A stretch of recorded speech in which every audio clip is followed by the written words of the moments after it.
हाँ जी, तो इस वीडियो में हम लोग सॉल्व करेंगे जो आज ये यूपी बोर्ड का पेपर हुआ है 24 फरवरी को आप लोग का, ठीक है। उसमें ये हम लोग का फोर्थ सेट है, चौथा सेट इस वीडियो में मैं सॉल्व करूंगा। 801 बीएफ, ये देख सकते हो वीएफ वाला सेट है, ठीक है। जिसका जिसका पेपर सेट है ये देख लो। पूरा का पूरा इस वीडियो में हम लोग सॉल्यूशन करेंगे इसका, ठीक है। अब बाकी ये पेपर जानू भास्कर, देखो ये नाम का कोई लड़का है, इसने भेजा था। इससे पहले हम लोगों ने 3 सेट सॉल्व किया था, तो आप चैनल पे जाकर उनकी वीडियो देख सकते हो। और बाकी जो सेट बचते हैं उनका भी मैं धीरे धीरे कर वीडियो डाल दूंगा, ठीक। चलो यहाँ शुरू करते हैं। सबसे पहले यहाँ खंडाओं के अंतर्गत जो 20 बहुविकल्पी है प्रश्न है उनको शुरू करते हैं सॉल्व करना।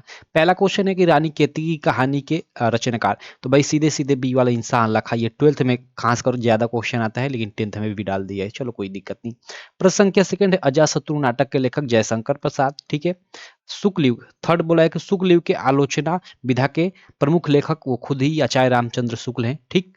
प्रश्न संख्या फोर्थ है कि शुक्ल युग की समयावधि, शुक्ल या क्षयवाद की मतलब समयावधि 1919 से 1938 ईस्वी, 1938 नहीं नहीं नहीं, शुक्ल नहीं, शुक्लोत्तर युग की पूछा है। तो शुक्लोत्तर युग की समय सीमा 1938 से 1947 तक मानी जाती है, ठीक है। देखो यहाँ शुक्लोत्तर युग बोला है, शुक्ल युग बोलता तो 1919 से 1938 होता, ठीक। चलो प्रश्न संख्या 4 देख लेते हैं, थोड़ा पेन का कलर चेंज कर लेता हूं। प्रश्न संख्या 4 क्या है? ओके, प्रश्न संख्या 4 तो हो गया। प्रश्न संख्या 5 है कि अनंत आकाश के रचनाकार है। अनंत आकाश के रचनाकार जयप्रकाश भारती। अनंत आकाश अथाह सागर हो गया, ये जयप्रकाश भारती की रचना है। प्रश्न संख्या 6 है कि प्रयोगवादी काव्य की विशेषता है। प्रयोगवादी काव्य की विशेषता ये सी वाली हो जाएगी, नवीन उपमानों का प्रयोग, ठीक है। प्रश्न संख्या चलो हम लोग 7 देख लेते हैं, आगे आप लोग देख सकते हो। प्रश्न संख्या 7 क्या है स्क्रीन पे कि रीतिकाल की समयावधि। रीतिकाल की समयावधि सन 1643 से 1843, आई थिंक, नहीं नहीं 1643 से 1700, मतलब यही ये वाला होना चाहिए, ठीक है। अ, चलो इसका आई थिंक मुझे डाउट है, ठीक है। देख लेना, शायद ये बी वाला होना चाहिए। मैं क्वेश्चन नंबर 7 पे श्योर नहीं हूँ, ठीक है। चलो क्वेश्चन नंबर 7 के बाद क्वेश्चन नंबर 8 है कि आधुनिक युग की मीरा कही जाती है। भाई आधुनिक युग की मीरा किसे कहा जाता है, ये हम लोग का क्वेश्चन है, यहाँ पे बताना है। तो भाई आधुनिक युग की मीरा महादेवी वर्मा, सब लोग जानते हैं भाई कि आधुनिक युग की जो मीरा है वो महादेवी वर्मा को कहा जाता है, सिंपल। तो इसका हम लोग का जो हम लोग का ये सी वाला ऑप्शन है बिल्कुल राइट हो जाएगा, ठीक है। चलो क्लियर ये क्वेश्चन, आगे चले। आगे हम लोग का अगला क्वेश्चन प्रश्न संख्या 9 है कि मैथिली शरण गुप्त की रचना है। तो भारत भारती, बी वाला बिल्कुल राइट ऑप्शन हो जाएगा। मैथिली शरण गुप्त जी की जो रचना है वो क्या हो जाएगी, तो वो भारत भारती हो जाएगी, ठीक है। क्वेश्चन नंबर 9 भी क्लियर। क्वेश्चन नंबर हम लोग 10 देख लेते हैं। क्वेश्चन नंबर 10 है कि केदारनाथ सिंह किस सप्तक के कवि है। जो हम लोग के मतलब अंग्रेज जी ने सप्तक प्रकाशित किया था, उसमें से मतलब किस सप्तक के ये कवि है, ये इस प्रश्न में पूछा जा रहा है। तो वो हम लोग के तीसरे सप्तक के कवि हो जाएंगे। ये हम लोग का जो सी वाला होगा प्रश्न संख्या 10 के लिए वो बिल्कुल राइट ऑप्शन हो जाएगा, ठीक है। क्लियर यहाँ तक, आगे चले मेरे दोस्त। चलो आगे चलते हैं, 1 मिनट। चलो भाई आगे चलते हैं। तो प्रश्न संख्या 10 भी क्लियर। प्रश्न संख्या या 11, अब देखो इधर व्याकरण के प्रश्न शुरू हो जाते हैं। इस क्वेश्चन में देखो हम लोग का एक डाउट था कि रीतिकाल की समयावधि है, तो ये आपकी बुक के अनुसार, ठीक है, आपकी बुक में यही बी वाला ही दिया है, 1643 से 1843, तो यही मान लो यही सही होगा, ठीक। चलो उसके बाद चलो आगे चलते हैं हम लोग, प्रश्न संख्या 11 देख लेते हैं। देखो यहाँ पे ये क्या है, जो घनीभूत पीड़ा थी मस्तक में स्मृति सी छाई, दुर्दिन में आंसू बनकर वह आज बरसने लगी, ठीक है। देखो आंसू की बात हो रही है, पीड़ा की बात हो रही है, तो भाई यहाँ ऐसे ही करुणरस हो जाएगा, बी वाला बिल्कुल राइट ऑप्शन हो जाएगा। प्रश्न संख्या 12 है कि रूपक अलंकार होता है। रूपक अलंकार क्या होता है, जहाँ उपमेय में उपमान की समानता नहीं, वहां पे उत्प्रेक्षा अलंकार हो जाएगा। उपमेय में उपमान का विभेद होता है, यहाँ पे उपमा मतलब सॉरी रूपक अलंकार आपका होता है, ठीक है। तो बी वाला बिल्कुल राइट ऑप्शन हो जाएगा। उसके बाद प्रश्न संख्या 12 के बाद प्रश्न संख्या 13 हम लोग देख लेते हैं। ओ यहाँ पे आई थिंक ये मिसमैच हो गया। चलो 13 ही यहाँ पे एक पेज थोड़ा पहले ऐड कर दिया हूँ, चलो कोई दिक्कत नहीं। 13 क्या है कि किस छंद के प्रत्येक चरण में 11 13 के विराम से 24 मात्राएं होती, तो वो सिंपल दोहा होगा नहीं, चौपाई होगी नहीं, वर्ग होगा नहीं, वो आपका रोला हो जाएगा। परिपूर्ण शब्द में उपसर्ग पूछ रहे हैं, परि प्लस पूर्ण यानी परि उपसर्ग है। माता पिता में द्वंद्व समास। धीरज शब्द का तत्सम रूप कौन सा होगा, धैर्य होगा, सिंपल। यहाँ 1 मिनट नीचे आ जाते हैं।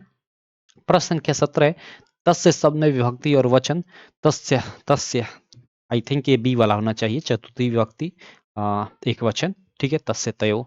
ठीक, चलो प्रश्न संख्या 18 है जिस वाक्य में क्रिया की प्रधानता होती है, क्रिया की प्रधानता वो भाववाच्य होता है। ठीक है, प्रश्न संख्या 19 से विकारी पद यानी वही शब्द कितने प्रकार के, विकारी 4 प्रकार के, संज्ञा सर्वनाम विशेषण क्रिया, और आगे के जो 4 होते हैं वो अविकारी होते हैं। प्रश्न संख्या 20 है जातिवाचक संज्ञा जिसे जाति का बोध हो, शिक्षक, टीचर, बिल्कुल ये पूरी एक जाति का बोध करा रहा है। ठीक है, चलो तो हम लोग का क्लियर हो गया। 20 ये एमसीक्यू हम लोग के सॉल्व हो गए इस पेपर सेट के। अब चलो 20 एमसीक्यू के बाद ये जो लॉन्ग आंसर वाले क्वेश्चन है ये भी कर लेते हैं।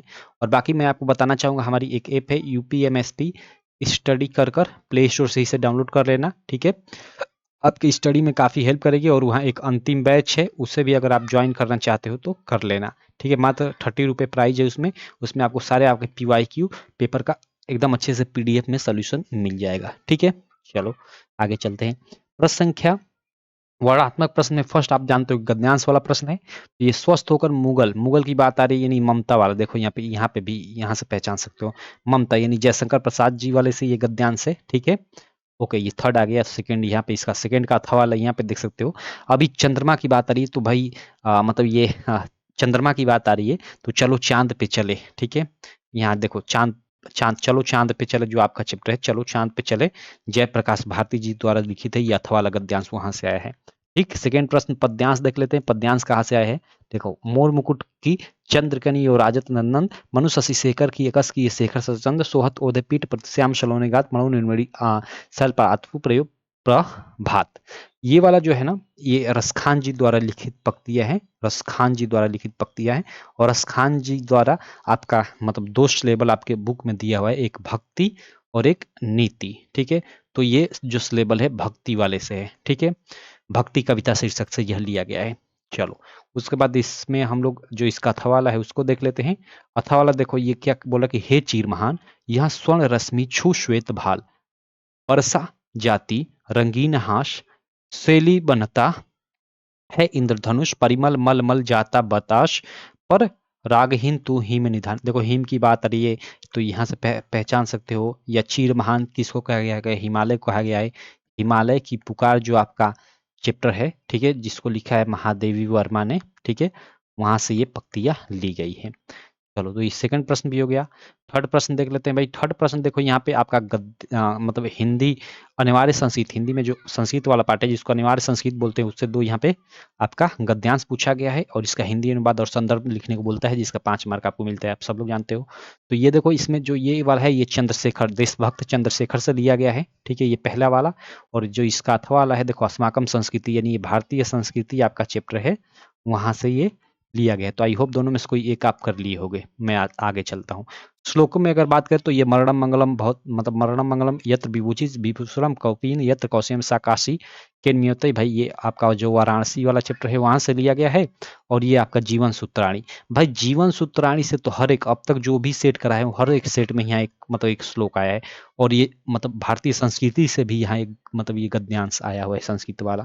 ठीक है, चलो उसके बाद ये खंडकाव्य वाला प्रश्न तो आप कर ही लिए होगे। आपके अलग अलग जिले का अलग अलग होता है। लेखकों में भाई रामचंद्र शुक्ल का था, रामधारी सिंह दिनकर का हमेशा इनका बताता हूँ याद करने को।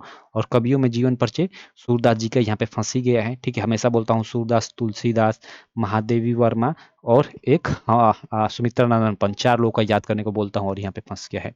आई होप आप ये नहीं लिखोगे तो ये या कोई भी लिख लिए होगे।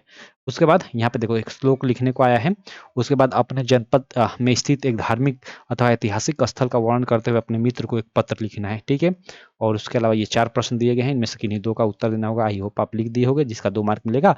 और अंत में ये 5 टॉपिक दिए गए, किसी एक टॉपिक को चूज करके आपको निबंध लिखना था। तो इस तरह ये पूरा पूरा पेपर सेट था। ये BF वाला पेपर सेट था, इसका भी हमने सॉल्यूशन कर दिया। ठीक, चलो बाकी मिलता हूँ मैं नेक्स्ट वीडियो में।